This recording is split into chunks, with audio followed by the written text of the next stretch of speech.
Hello, welcome back to Big Fish Little Fish Aquatics. So today we're talking about what should you feed your fish. And before you go out to your fish shop and buy all the different types of foods which is on the shelf, first thing to do is take a look at the species of fish that you have or you're intending to keep, and that should start to give you a good understanding of the type of food that you should be purchasing. So to start off, look at the fish's body shape. Does the fish have a flat top? And when I say that, look at something like a guppy or a butterfly fish or an arowana. You'll notice the top of their body is flat, and that's because they spend most of their time at the surface of the water looking for prey items. Does the fish have a flat underside, a flat belly? So in such cases such as a Carnivores or a Plecostomus catfish, that's because they spend most of their time in the substrate or on the bottom of the river or lake, wherever they live, looking for foods.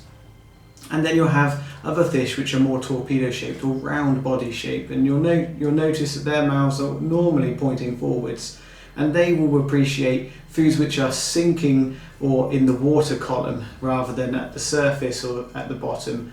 They can eat at the surface and at the bottom, but ideally they should be fed foods which are in the column. Some slight differences to the norm with torpedo or round body shaped fish is some fish, and they're mainly in the carp family, they will have barbels on the underside of their mouth, and they actually have their mouths pointing downwards, which tells you that they would actually prefer substrate or sinking foods. So now that you have a rough guide as to the types of foods that your fish should eat, you then would have to then dig deeper to understand the specific species individual needs. So I won't really be able to cover that today, as there's not really a hard and fast rule. Generally, if you can see the mouth and you can see big teeth, they're probably a carnivorous fish.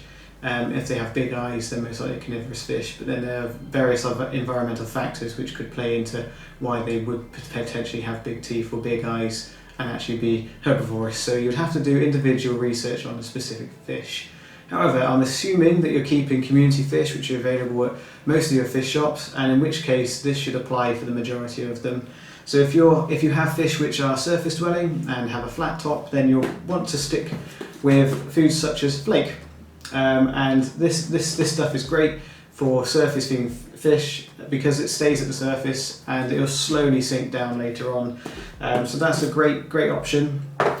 If you're keeping fish which are solely water column feeding fish, so torpedo shaped, I would suggest feeding them things such as tetracolour granules or fluval bug bites, and these will start at the surface, some will stay up there and then they'll slowly sink down, and it will give the fish plenty of time to nip at them as they're sinking down. And if you have bottom dwelling fish in your aquarium, then they're going to appreciate things such as sinking pellets. So these are sinking pellets which you can feed to Corridor catfish. If you have a Plecostomus catfish, you're most likely going to want to feed them pleco wafers. Obviously not all Plecostomus catfish are herbivorous, so in some cases you will need to feed them carnivorous pellets.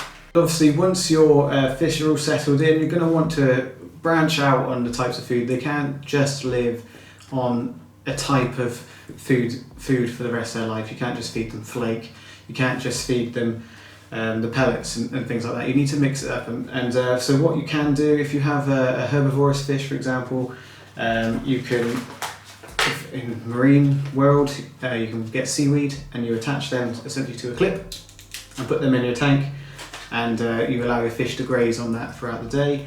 If you have vegetable fish in freshwater, say silver dollars or something like that, you can attach some spinach to a clip and put that into your aquarium. Or if you have a Plecostomus catfish and you want to put a piece of cucumber or something into your aquarium for them to graze on, or even shrimp for example, some people just jam a fork on the end and then just drop it in and leave it in for the day and then let them graze. You can also buy these types of screws which you can screw into the actual food item itself, and then leave in the aquarium with them.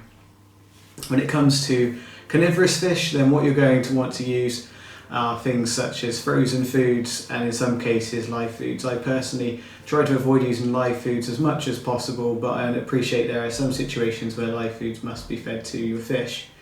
So when it comes to my fish, currently I have goldfish, zebra plecos and clownfish, and my clownfish are fed a slow sinking platinum marine pellets by Vitalis, and they'll get their seaweed once a month. They don't need this as much, but they get some of that once a month.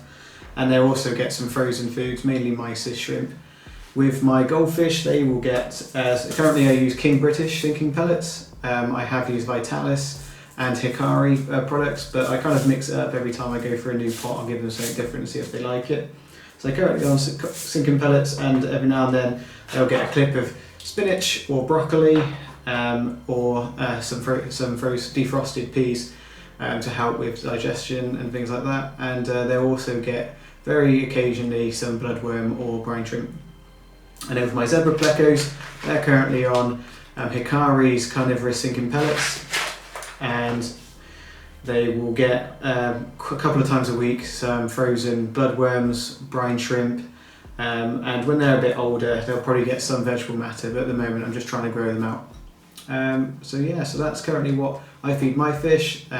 Some tips as to how you could decide what food is right for your fish, especially if you're a beginner. And I hope you've enjoyed the video.